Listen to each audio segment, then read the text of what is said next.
안녕하세요 여러분. 땅을 딛고 길을 나서다 지도와 지리 강의를 맡은 김종근입니다. 여러분, 우리 인간을 둘러싸고 있는 세상은 크게 하늘과 땅으로 구분됩니다. 하늘에는 해와 달, 그리고 별들이 있고 비, 눈, 구름, 바람 등 각종 기상현상이 발생하여 인간 생활에 영향을 끼칩니다. 그리고 땅은 인간 생활에 직접 이루어지는 곳으로 동식물 및 인간 생활에 필요한 각종 자원이 존재합니다. 오래전부터 인간은 이러한 주변 세계에 관심을 가지고 나름대로 독특한 인식을 형성해 왔습니다. 그리고 그 인식은 문화권마다 다양한 형태를 지닙니다. 예를 들어 중국을 중심으로 한 동아시아 문화권에서는 천원지방, 즉 하늘은 둥글고 땅은 네모졌다는 관념을 기본적으로 가지고 있었습니다. 이 관념은 인간을 둘러싼 경험과 관찰에서 형성된 것이죠. 그리고 원은 움직이는 하늘을, 방은 정지에 있는 땅을 상징합니다. 즉, 북극성을 중심으로 움직이는 항성의 일주 운동을 보고 하늘은 둥글다 라는 천원을 생각한 것입니다. 그와 반대로 움직임이 없는 땅을 네모졌다고 했죠. 즉, 지방이라고 생각한 것입니다. 이에 대해 일부 학자들은 이러한 천원지방설을 사물 형태에 비유한 것이 아닌 형이상학적 표현이라 해석하기도 합니다. 왜 형이상학적 표현으로 해석되었나요? 왜냐하면 둥근 하늘이 네모진 땅을 덮을 수는 없기 때문이죠. 하지만 동아시아에서 땅이 구체의 형태를 띠고 있다는 서구의 지구설을 받아들이기 이전까지 천원지방설이 꾸준히 지속되었습니다. 중국 문화권에서 시작된 천원지방설은 삼국시대 이래 한반도에 자리잡은 천지관이었습니다. 고구려의 고분 벽화 및 신라 첨성대 등에서 이러한 흔적을 찾아볼 수 있죠.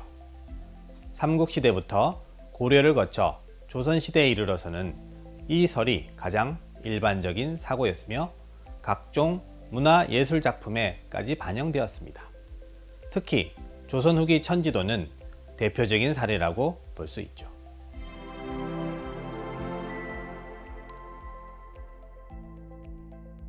중국과 한국의 전통적인 지리적 세계관은 중화적 세계관, 즉 화이관입니다.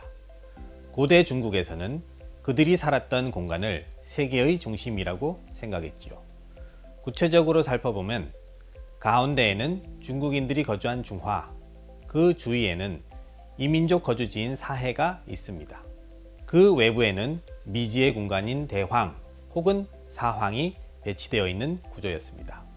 중심, 주변이라는 지리적 관계로 구성된 중화적 세계관은 이후 문화적 차원의 화이관으로 발전되었습니다. 즉, 문명화된 화와 야만적인 이민족인 이로 구분한 것이죠. 이 중화적 세계관은 서경의 우공편에 기록되어 있습니다. 여기에 수록된 오복설은 계층적인 지역 구분으로 국토의 이상적 형태를 표시한 것입니다. 소박한 중화적 세계관이 정치적, 문화적 차원으로 추상화되었지요. 그리고 1743년 정지교가 편집한 육경도의 요제 오복도는 오복수를 전형적으로 나타낸 것입니다. 구체적으로 500리 단위로 지역을 구분했죠. 한 가운데에 완기가 있었고 이후 전복, 후복, 수복, 요복, 황복의 순서로 묘사되었습니다. 여기서 전복은 왕성의 곡식을 확보하기 위해 천자가 직접 관할하는 땅이고 후복은 경대부, 남작, 제후 등이 관리하는 땅입니다. 그리고 수복은 문치와 무단 정치가 공존한 땅이며 요복은 가벼운 죄인이 거주하는 땅, 황복은 오랑캐와 중죄인이 거주한 땅입니다. 또한 중심에서 외곽으로 갈수록 왕화의 정도와 문명의 수준이 점차 낮아짐을 드러냅니다. 여러분, 고대 중국의 지리서인 산해경을 아시나요? 여기에도 중화적 세계관이 나타납니다. 중국을 중심으로 주변에 해내 제국, 그 바깥의 순서대로 해외 제국, 그리고 대황 제국이 자리 잡고 있죠. 또한 중화적 세계관은 지도 제작 과정에 뚜렷하게 나타났습니다. 중국 고대에는 천하의 지도를 관장하는 직방시라는 관직을 두었죠. 이를 통해 사이, 팔만, 칠민, 구맥, 오융, 육적의 민족과 그 재물을 파악하여 그 이익과 해로움을 파악하였습니다. 이러한 경향에 따라 지도 제작에 있어서도 제왕의 통치가 행해지는 중화세계는 상세하게 묘사됩니다. 하지만 이 민족의 영역은 지명 표시만으로 간단하게 처리되었습니다. 그리고 중국과 주변 조공국으로 구성된 세계가 바로 직방세계입니다. 전통적인 중국의 세계지도에는 이러한 직방세계를 표현하고 있으며 송나라의 화이도가 대표적이죠.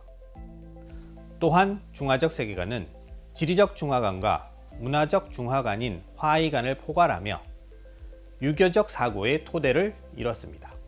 조선시대에 접어들어 한반도에서는 중화적 세계관이 최고의 지위를 가지게 되었고 19세기 말까지 지리인식의 주류를 형성했죠.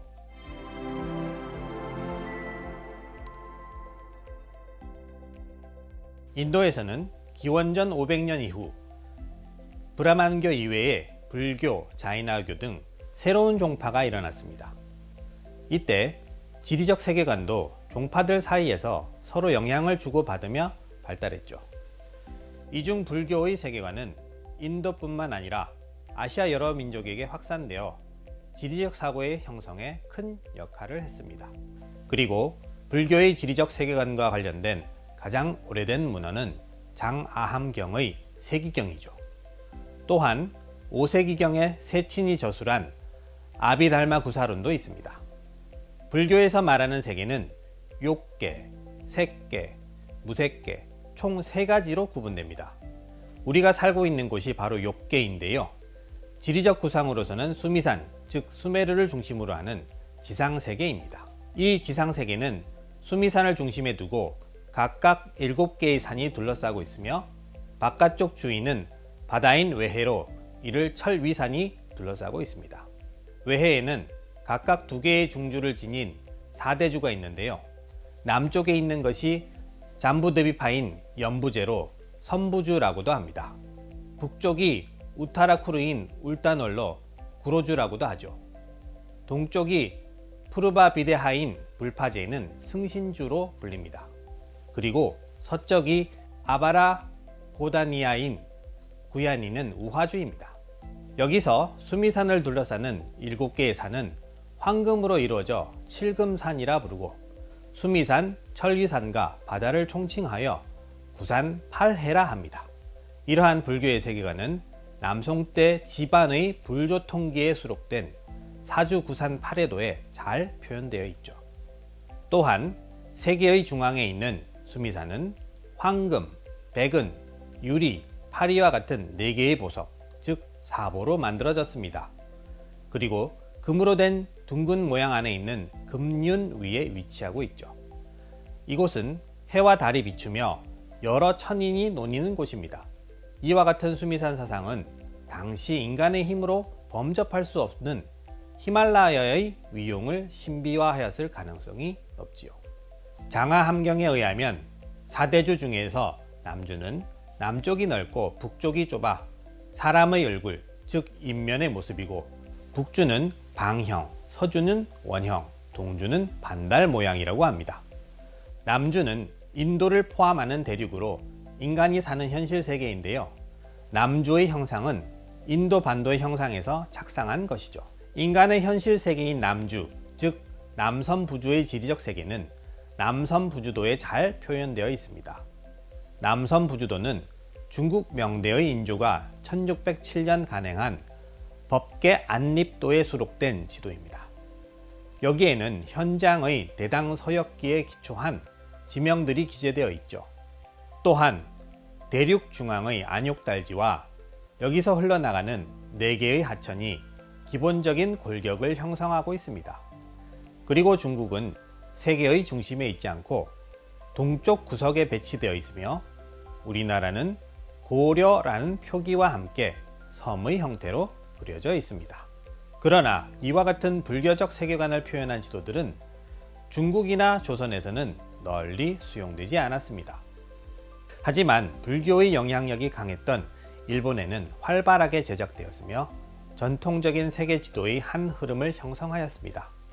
그럼 여기까지 전통적 천지관과 세계관에 대해 알아보았습니다. 감사합니다.